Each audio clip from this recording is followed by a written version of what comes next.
নমস্কার বন্ধুরা, আমি পৌশালী চলে এলাম আরও একটা নতুন ভিডিও নিয়ে। এখন আমরা এই ভিডিওতে বিনোদিনী একটি নটির উপাখ্যান এই সিনেমাটার রিভিউ করতে এসেছি। এই সিনেমাটা নিয়ে আমরা প্রথম দিন থেকে ভীষণভাবে এক্সাইটেড, কিন্তু নানান কারণের জন্য আমি প্রথম দিন সিনেমাটা হলে দেখতে যেতে পারলাম না, তারপরে ৩-৪ দিন হলে দেখতে যেতে পারলাম না। ফাইনালি আমি গতকাল সিনেমাটা হলে দেখেছি, তাও আবার দীঘা থেকে ফেরবার পথে। মানে আমি গতকাল আর মিস করতে চাইছিলাম না এই সিনেমাটা নিয়ে প্রচণ্ড এক্সাইটমেন্ট একটা এমনিতেই ছিল। তারপরে নানান দিক থেকে আমি দেখছিলাম যে পাবলিকের রিয়াকশন ভিডিও আসছে, পাবলিক যথেষ্ট পজিটিভ এই ছবিটাকে নিয়ে, তো আর তো সামলানো যায় না। ফাইনালি আমি গতকাল মধ্যমগ্রাম থেকে এই সিনেমাটি দেখে ফেলেছি। তো কেমন লাগলো বিনোদিনী একটি নটির উপাখ্যান, সেই বিষয়টা নিয়ে কথা বলা যাক। আমরা সকলেই জানি যে এই ছবির ডিরেক্টর রামকমল মুখার্জি, এবং এই ছবিতে মুখ্য চরিত্রে অর্থাৎ বিনোদিনী দাসীর চরিত্রে আমরা অভিনয় করতে দেখতে পেয়েছি রুক্মিণী মাইত্রাকে। এছাড়াও এই ছবিতে বাকি চরিত্রে যারা যারা আছেন, কৌশিক গাঙ্গুলি আছেন, রাহুল দেব আছেন, ওম সাহানি আছেন, চান্দ্রেয়ী ঘোষ আছেন, আচ্ছা রামকৃষ্ণ পরমহংসদেবের চরিত্রে চন্দন রয় সান্যাল আছেন, এছাড়াও আরও অনেকে আছেন, গৌতম হালদার আছেন।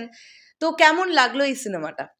দেখুন, আমি প্রথমেই যেটা বলতে চাই যে এই সিনেমাটার গল্প নিয়ে বিশেষ কিছু বলার নেই।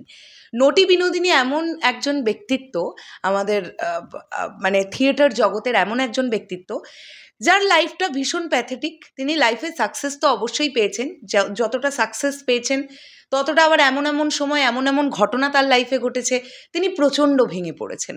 মানে তার লাইফের গ্রাফ রেটটা যদি আমরা দেখি না, মানে পুরো একবার উঠেছে একবার নেমেছে, একবার উঠেছে একবার নেমেছে, কিন্তু তার লাইফটা খুব দুঃখের একটা জীবন। মানে সারা জীবন ধরে তিনি ইউজ হয়ে গেছেন নানান মানুষের কাছে নানানভাবে। এই মানুষটা নিজেকে একভাবে দাঁড় করাতে চেয়েছিলেন, কিন্তু সেটা দাঁড় করাতে দেয়নি সেই সময়ের পরিস্থিতি বা সমাজের যে পরিস্থিতি ছিল সেই সময়কার সমাজ। তো আমি বিশেষত গল্প নিয়ে কিছু বলছি না এখানে। বিনোদিনী দাসী কীভাবে ছোটোবেলা থেকে তিনি কী ধরনের ফ্যামিলি থেকে বিলং করতেন, এবং তার যে চোখের স্বপ্ন যে তিনি অভিনয় করবেন, এই যে নাটাচার্য গিরিশচন্দ্র ঘোষের জীবনে বিনোদিনী দাসীর আশা কিভাবে, এবং এই যে গুরু শিষ্যার যে সম্পর্ক সেটা কিভাবে এগোয়, বিনোদিনী দাসীর জীবনে প্রেম আসে, সেই প্রেমগুলো কি থাকে না চলে যায়, তারপরে ফাইনালি থিয়েটার জগতে বিনোদিনী দাসীর অবদান নিয়েই মূলত কিন্তু এই বিনোদিনী একটি নটির উপাখ্যান এই সিনেমাটি তৈরি। এবারে এক একটা করে পজিটিভ দিক আসি। প্রথমে যদি আমি পজিটিভ দিক নিয়ে কথা বলতে হয়, প্রথম কথাটাই বলবো অভিনয় নিয়ে, এবং রুক্মিণী মৈত্র প্রচণ্ড ভালো একটা পারফরমেন্স দেখলাম যখন সিনেমাটা শুরু হচ্ছে। মানে সেই সময়ের পুটি, মানে বিনোদিনী দাসী ছোটবেলার নাম মানে গোলাপ ফুল, মানে চান্দ্রেয়ী ঘোষের চরিত্রটা তাকে পুটি বলে ডাকতো। তো পুটি যখন ছোট থেকে বড় হচ্ছে, সে যখন গিরিশচন্দ্র ঘোষের কাছে গেল, তার মুখে যে একটা ইনোসেন্স, তার চোখে, সে কিছু বোঝে না, কিন্তু তার মধ্যে প্রচণ্ড একটা খিদে যে আমি অভিনয় করব, আমি অভিনয় করতে চাই। যেভাবে ফেসিয়াল এক্সপ্রেশন রুক্মিণী মৈত্রর অসাধারণ।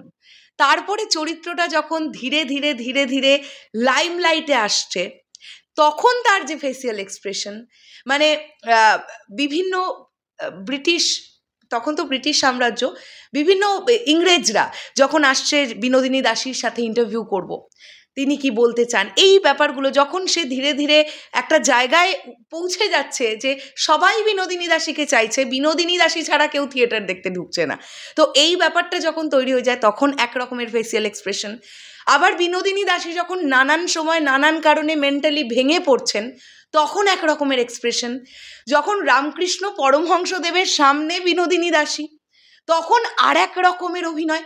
মানে ফ্যান্টাস্টিক এই গোটা ছবি জুড়ে। মানে আমরা বলি না, শো স্টপার যদি এখানে কেউ হয়ে থাকে সেটা রুক্মিণী মাইত্রা, এটা নিয়ে কোনো ডাউট নেই। এর পরবর্তীতে কৌশিক গাঙ্গুলির অভিনয় নিয়ে কি বলবো, তাকে নিয়ে কথা বলবার যোগ্যতা আমাদের কারোরই নেই আমার মনে হয়।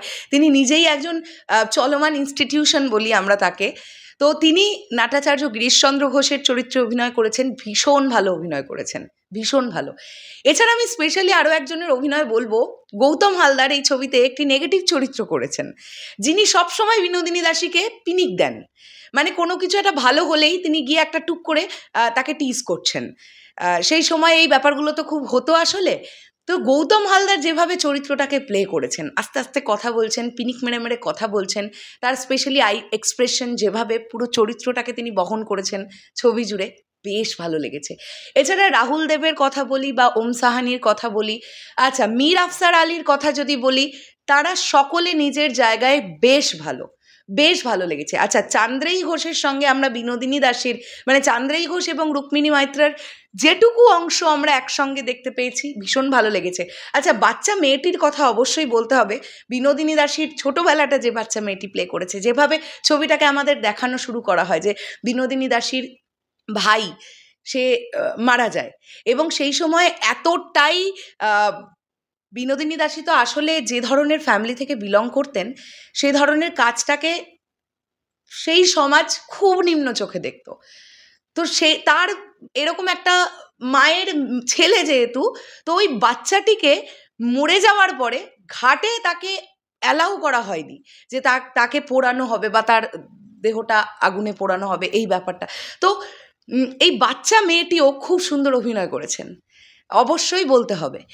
অভিনয় কম বেশি প্রত্যেকের ভালো লেগেছে। আমি শুধু একটা জিনিসে অভিনয় নিয়ে যেটা আমার খুব এক্সপেকটেশন ছিল, ফুলফিল হয়নি, সেটা হচ্ছে রামকৃষ্ণ পরমহংসদেবের চরিত্রে চন্দন রয় সান্যাল, তাকে খুব একটা মানায়নি।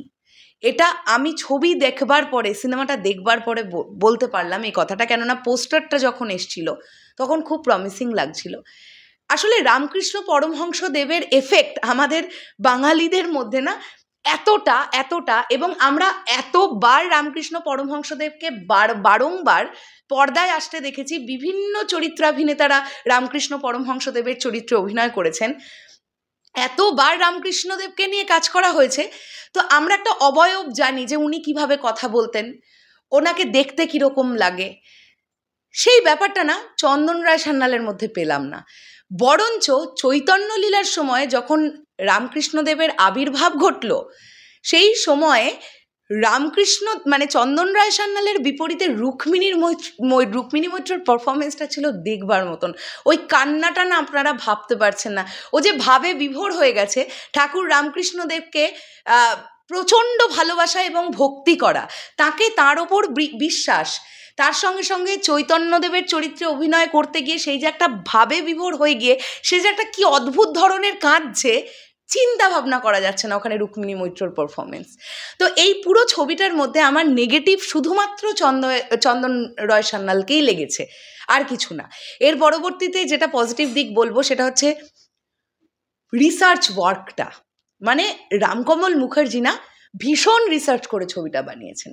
এর আগে কিন্তু আমরা বাংলা সিনেমা জগতে বিনোদিনী দাসীকে নিয়ে ছবি হতে দেখেছি, দেখিনি যে তেমন নয়, কিন্তু সেগুলো আমরা যে ধরনের ছবি দেখেছি, বিনোদিনী একটি নটির উপাখ্যান সিনেমাটা একদম আলাদা।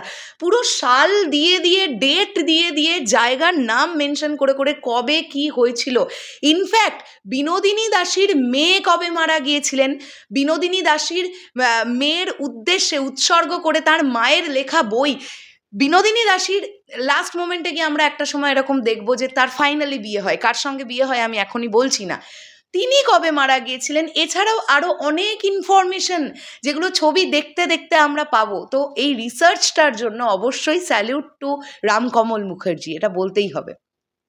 এর পরবর্তীতে পজিটিভ দিক হচ্ছে অবশ্যই আমি আর্ট ডিজাইন নিয়ে কথা বলবো।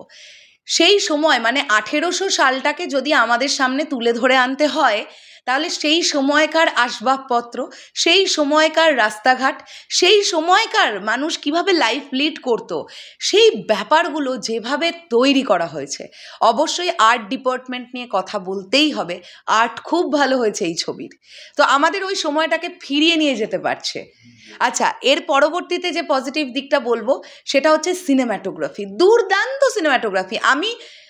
আমি 2-3টে দৃশ্য আপনাদের ছোট ছোট করে জাস্ট, দৃশ্য তো বলবো না কেননা সিনেমা হলে চলছে সিনেমাটা, একটা জায়গায় এরকম আছেন দেখবেন যে আয়নার সামনে ড্রেসিং টেবিলে বসে আছেন রুক্মিণী মানে বিনোদিনী দাসী, আয়নাটা মাঝখানে একটা পার্ট, দুধারে 2টো পার্ট, এখন এই ধরনের আয়না একটু পুরোনো দিনের বাড়িতে গেলে দেখতে পাওয়া যায়। পার্টিকুলার সেই শটটা যেরকম দেখতে লাগছে আপনারা ভাবতে পারবেন না। এছাড়াও আরও আরও আরও আরও বেশ কয়েকটা শট আছে, আমি বলতে চাইছি না দৃশ্য যদি স্পয়লার হয়ে যায়, খুব ভালো। এর পরবর্তীতে মোস্ট ইম্পর্ট্যান্ট ব্যাকগ্রাউন্ড স্কোর এই ছবির জন্য খুব ইম্পর্ট্যান্ট ছিল। সৌরেন্দ্র সৌম্যজিৎ তারা ব্যাকগ্রাউন্ড স্কোর করেছেন, সঙ্গীত পরিচালনার দায়িত্বেও তারা ছিলেন। খুব ভালো ব্যাকগ্রাউন্ড স্কোর হয়েছে, ভীষণ ভালো। স্পেশালি যে যে পোর্শনটাকে তারা বারবার ইউজ করেছে, মানে ডা ডা ডা ডা ডা ডা, এইটা যখন বারবার ছবির মধ্যে ঘুরে ঘুরে আসছে তখন একটা আলাদা টেম্পারমেন্ট তৈরি হচ্ছে ছবিটার। ব্যাকগ্রাউন্ড স্কোর খুব ভালো হয়েছে, গানগুলো বেশ ভালো হয়েছে। ব্যাকগ্রাউন্ড স্কোরের মধ্যে এমন এমন সময় আমরা মেল ভোকালিস্ট ফিমেল ভোকালিস্টের কিছু রাগের ওপরে আলাপ অঙ্গ গাইতে শুনতে পাচ্ছি আকার দিয়ে, বা বিস্তার পোর্শন বলতে পারি, সেগুলো শুনতে খুব ভালো লাগছে, ভীষণ প্রমিসিং লাগছে। তো এই ছবির গানগুলো কিন্তু খুব ভালো হয়েছে। স্পেশালি যে সময়টাতে চৈতন্য লীলা এই এই মানে পরিবেশনাটা বিনোদিনী দাসী করছেন এবং সেখানে ভজগৌরাঙ্গ মানে হরি মন বজায় লুকালি কোথায় ওই গানটা, সেটা আলাদাই রকমের এফেক্ট, মানে গায়ে বসে কাঁটা দিচ্ছে সিনেমা হলে, যে ভাবতে পারা যাচ্ছে না যে কি মারাত্মক লেভেলের একটা এফেক্ট। এবং সেখানে রুক্মিণী মৈত্রের পারফরমেন্স কি, মানে দেখে কেউ বলবেই না যে আসলে রুক্মিণী মৈত্রা, মানে দেখে তাকে মনে হচ্ছে হ্যাঁ সে চৈতন্য লীলাটাই করছে, সে বিভোর হয়ে গেছে। ওর মধ্যে ঢোকাটা কিন্তু মানে not a matter of joke, এটা বারবার করে বলতে হবে। হ্যাঁ, তো দেখুন, বিনোদিনী একটি নটির উপাখ্যান, এই সিনেমাটা ভীষণ ভালো একটা সিনেমা হয়েছে, ভীষণ ভালো।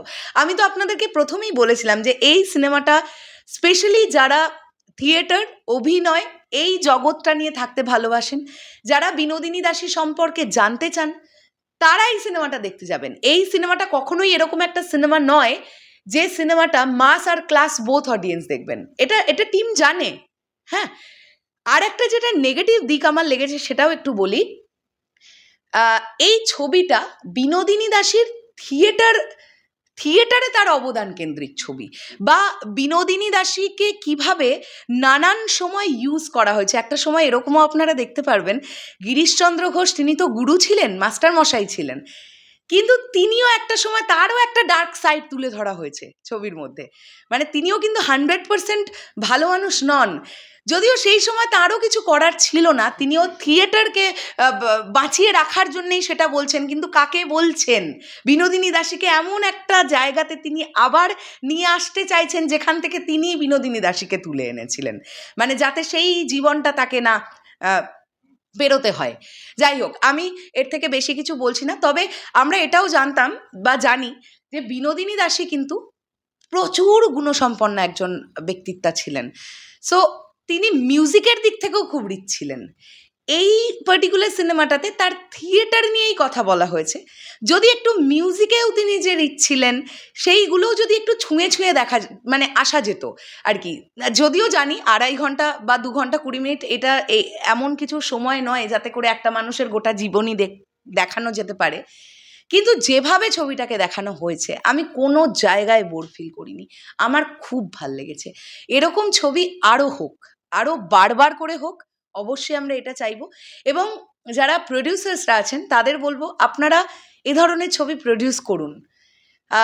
সব ধরনের ছবি তো একটা ইন্ডাস্ট্রিতে হওয়া উচিত। বিনোদিনী একটি নটির উপাখ্যানের মতন সিনেমাও কিন্তু দরকার আছে। আর রুক্মিণী মৈত্রকে আবার একবার নতুন করে চিনলাম, ফ্যাবিউলাস পারফরমেন্স, কোনো কথা হবে না, জাস্ট কোনো কথা হবে না। তো যাই হোক, শেষ করলাম। আচ্ছা, আর একটা ব্যাপার নিয়ে তো কথা বলতেই হবে, কালার গ্রেডিং ছবির খুব ভালো, ভীষণ ভালো লেগেছে, অবশ্যই এটা নিয়েও কথা বলা জরুরি। শেষ করলাম ভিডিওটা, আসছি আবার খুব শিগগিরই নতুন কোনো ভিডিও নিয়ে। তাহলে এখনের জন্যে টাটা।